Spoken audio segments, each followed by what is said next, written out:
Brazil এবার হেক্সা জিতবে, জিতবেই জিতবে। হয় বিশ্বকাপ শিরোপা জয়ের হেক্সা অথবা টানা বিশ্বকাপ শিরোপা না জেতার হেক্সা। এবং প্রথম ম্যাচটা মরক্কোর সঙ্গে যেইভাবে ব্রাজিল খেললো, তাতে করে ওই না জেতার হেক্সা পূরণ হওয়ার সম্ভাবনা কিংবা আশঙ্কাটাই প্রবল। হলুদ রঙের জার্সিতে ভীষণ রকম বিবর্ণ এক ব্রাজিলকে আমরা আসলে দেখলাম।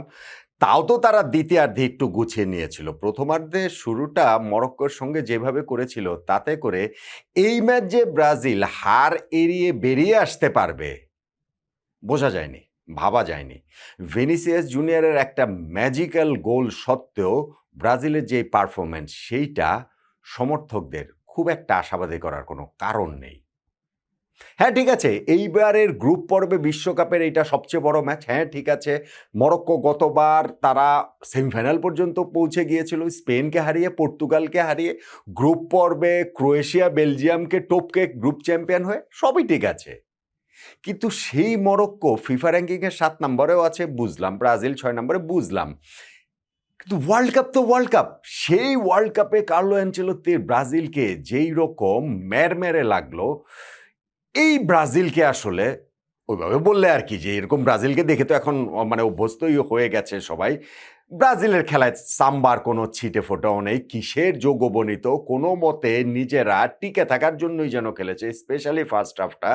সেকেন্ড হাফে তারপরেও কিছুটা ম্যাচের নিয়ন্ত্রণ নিয়েছিল, কিন্তু ব্রাজিলিয়ান ফুটবলে যে ফ্লেয়ার, সেইটার যেমন ছিটে ফোটা দেখা যায়নি, ঠিক তেমনিভাবে এই ম্যাচটা ব্রাজিল জয় ডিজার্ভ করতো, এইটাও জোর গলায় বলার কোনো উপায় নাই।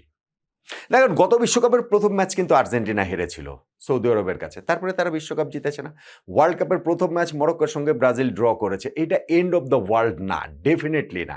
কিন্তু একটা টিম তাদের খেলায় কোথাও না কোনো জায়গায় কিছু তো প্রমিস থাকে। আপনি আমাকে বলেন যে এই ব্রাজিলের খেলায় কোন প্রমিসটা দেখতে পেয়েছেন যেইটা সমর্থক হিসাবে আপনার মনে হবে যে না, এই ব্রাজিল ষষ্ঠ বিশ্বকাপ জিততে পারে। স্পেশালি শুরুটা মরক্কো যেভাবে শুরু করেছে, প্রথম ১০ মিনিট যেই ফুটবলটা খেলেছে, তাতে মরক্কোর সামনে ব্রাজিলকে আসলে পাড়া মহল্লার দলের মতোই লাগছিল। মানে আমাদের ঢাকা লিগের ক্লাবগুলো দল আরামবাগ রহমতগঞ্জের মতো লাগছিল। পাগলের মতো দৌড়াচ্ছে তারা বলের পেছনে, কিন্তু সেইটার নাগাল তারা কিছুতেই খুঁজে পাচ্ছে না। এবং মরক্কো যে লিডটা নিয়ে নিয়েছে, সেইটা তারা ডিজার্ভেডলি নিয়ে লিডটা তারা পেয়েছে। লুকাস পাকেতা বল লুজ করেছেন, এবং আজকের এই ম্যাচটাতে পাকেতা, ওয়ার্ল্ড কাপ তো জাস্ট শুরু হলো, একজন মিডফিল্ডার হিসাবে কতবার বল লুজ করা যায় সেইটার আমার ধারণা একটা রেকর্ড লুকাস পাকেতা করে ফেলেছেন। এবং সেই লুজ বলটা ধরে তারা ব্রাহিম ডিয়াজ, তিনি যেই ব্রিলিয়ান্ট একটা থ্রু বল টেললেন, সেইখান থেকে সাইবারি তিনি কিন্তু গোলটা দিয়ে দিলেন ব্রাজিলের কিপার অ্যালিসনের উপর দিয়ে। তিনি হচ্ছে গিয়ে লব করে ব্রিলিয়ান্ট একটা ফিনিশে গোলটা দিয়ে দিলেন। গোল খাওয়ার পরও যে ব্রাজিলের সম্বিত ফিরবে, আসলে কিন্তু ফেরেনি, বরং গোল খাওয়ার ঠিক আগ মুহূর্তে ওই যে ভিনিসিয়াস ম্যাচে যাকে কেবল তার আগ পর্যন্ত দেখা যাচ্ছিল না, তিনি লেফট সাইড থেকে ঢুকে যেই ক্রসটা করেছিলেন, সেইখানটাতে ইগোর তিয়াগো, ব্রাজিল যাকে হচ্ছে গিয়ে সেন্টার ফরওয়ার্ড হিসেবে খেলিয়েছে, প্রপার নাম্বার 9 হিসেবে খেলিয়েছে, যেইটা আমি বলেছিলাম ব্রাজিলের খেলানো উচিত কিন্তু ভেবেছিলাম যে খেলাবে না, সেটা খেলেছে। কিন্তু ইগোর তিয়াগো সেটাকে আসলে প্রপার কানেক্টটা আসলে করতে পারলেন না, ওই চান্সটা ব্রাজিলের মিস হলো। মরক্কো কিন্তু একের পর এক প্রেসার ক্রিয়েট করেই যাচ্ছিল। ব্রাজিল মিডফিল্ডে ৩ জন রাখা সত্ত্বেও দখলটা পাচ্ছিল না। পাবেটা কিভাবে? কারণ সেই ৩ জনের একজন পাকেতা, তিনি তো একের পর এক বল লুজই করছিলেন। কোনো একটা পজিশন ধরেও আসলে তাকে দেখা যাচ্ছিল না। ইন্টারচেঞ্জ করছিলেন পজিশন ওইখানটাতে। আপনি হচ্ছে গিয়ে রাফিনিয়া মাঝে চলে আসছিলেন, আবার যখন ভিনিসিয়াস মাঝে আসছেন তখন রাফিনিয়া ডানে চলে যাচ্ছেন। সেই কারণেও পাকেতার একটুখানি প্রবলেম হয়েছিল। কিন্তু স্টিল ব্রাজিলের ওই জায়গাটাতে তারা আসলে খুবই শেকি, খুবই নড়বড়ে ছিল। গোলটা যে ব্রাজিল দিয়েছে সেইটা একেবারে ইন্ডিভিজুয়াল ব্রিলিয়ান্সে। ওইটা ভিনিসিয়াস জুনিয়রের একটা ম্যাজিকে। ব্রুনো গিমেরেসের সঙ্গে তিনি 1 টু 1 করার পর বলটা যে পেলেন এবং পাওয়ার পর কাটব্যাক করে তিনি যেভাবে ভিতরে ঢুকলেন, স্পেসটা ক্রিয়েট করে যে কামানের গোলার মতো শটটা করেছেন, সেইটা ঠেকানোর সাধ্য আসলে মরক্কোর গোলকিপারের ছিল না। এখন এরকম মোমেন্টও তো কখনো ইন্সপায়ার করে না পুরা দলকে? কিন্তু ব্রাজিল দলের ক্ষেত্রে সেটা দেখা যায়নি। বরং সেকেন্ড হাফটাতে তারা যখন কাসেমিরোকে বদলি করে এইখানটাতে ফাবিনোকে নামিয়েছে এবং ইবেনেসকে বদলি করে দানিলোকে নামিয়েছে, এবং দুইটাই more or less force change, কেননা এই দুইজন ইয়েলো কার্ডে ছিলেন। সো ব্রাজিল কোচ আনচেলত্তি যে ঠিক কোন প্ল্যানটা নিয়ে এই টিমটাকে আসলে খেলাতে চেয়েছেন সেটা বোঝা যায়নি।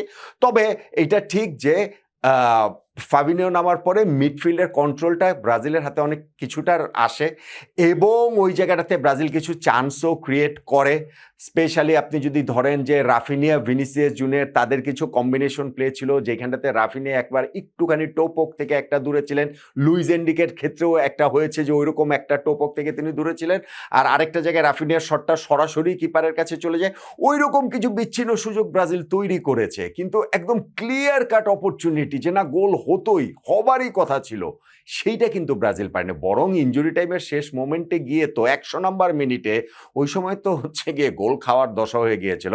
অ্যালিসন ওইটা ঝাঁপিয়ে পড়ে ঠেকেছিলেন, না ঝাঁপালেও হয়তো বা বলটা বাইরে দিয়ে চলে যেত, বাট স্টিল ওই সময় তো আর গোলকিপার কোনো চান্স নিতে পারেন না। এখন ব্রাজিল যে আজকের এই ম্যাচটা খেলো তারা মোটামুটি 4-3-3-তেই খেলেছে, কিন্তু 3 জন থাকা সত্ত্বেও মিডফিল্ডের দখল তাদের কাছে ছিল না এবং অ্যাটাকিং থার্ডে যে সেই 3টা ছিল, আপনি নাম্বার 9 হিসাবে খেলাচ্ছেন ইগোর তিয়াগোকে, তাকে আসলে সার্ভিসটা কোথায় দিয়েছেন? তাকে যে কাঠগড়ায় দাঁড় করাবেন উপায়টা কোথায়? সার্ভিস তো আমি ওই যে একটা বল ভিনিসিয়াস দিয়েছিলেন, হেডটা যার করা উচিত ছিল খেলা যখন নীল, এর বাইরে তো খুব প্রপার সার্ভিস তো আসলে এই ইগোর তিয়াগোর দিকে দেওয়া হয়নি এবং ভিনিসিয়াস তার জায়গা থেকে সর্বোচ্চ চেষ্টা করেছেন। আমার কাছে বরং মনে হয়েছে এই টিমটার মানে তালিসমান হচ্ছে গিয়ে ভিনিসিয়াসই, তিনি আসলে নেইমার হয়ে ওঠার চেষ্টা করছেন। নেইমার ছিলেন মাঠের পাশে ছিলেন, তিনি দলকে চেষ্টা করেছিলেন উজ্জীবিত করতে, উত্তেজিত হয়ে যাচ্ছিলেন, যেইটা নেইমারের ক্যারেক্টার। কিন্তু ব্রাজিলের যেই খেলা, এই খেলা দেখে আসলে মনেও রোমাঞ্চ ছড়ায় না, শুধু শুধু বড় বড় কথা বলেও লাভ নাই। ব্রাজিলের এই দলটা আসলে ওয়ার্ল্ড কাপে খুবই খুবই খুবই বিবর্ণ একটা দল। আমি যে তাদের ফেভারিট র্যাঙ্কিংয়ে 6 নম্বরে রেখেছি, সেইটা প্রথম ম্যাচ শেষে অন্ততপক্ষে বলার উপায় নাই যে ওইটা আসলে খুব খুব খুব ভুল। ব্রাজিল এই জায়গা থেকে ওয়ার্ল্ড কাপ হিস্ট্রিতে রয়েছে যে না প্রথম ম্যাচে এরকম আমি কতবারের কথাই বললাম, আর্জেন্টিনা ফার্স্ট ম্যাচ হারার পরে তো বিশ্বকাপ জিতেছে, সৌদি আরবের মতো দলের কাছে হারার পর জিততে পারে, ব্রাজিলের ক্ষেত্রে সেটা হতে পারে, কিন্তু সেই জন্য আসলে হিউজ হিউজ হিউজ ইমপ্রুভমেন্ট লাগবে এবং সেই জন্য একজন ম্যাজিশিয়ান লাগবে, যেই ম্যাজিশিয়ান হবার প্রতিশ্রুতি হয়তো বা ভিনিসিয়াসের খেলায় আজকের তো অ্যাটাকিং থার্ডে ব্রাজিলের বেস্ট প্লেয়ার ছিলেন, কিন্তু এন্ড অফ দ্য ডে গিয়ে আসলে নেইমারকে লাগবে। নেইমার ছাড়া এই ব্রাজিল হেক্সার ধারে কাছেও যেতে পারবে বলে প্রথম ম্যাচ শেষে আমার অন্তত মনে হয় না। কি বলবেন আপনি?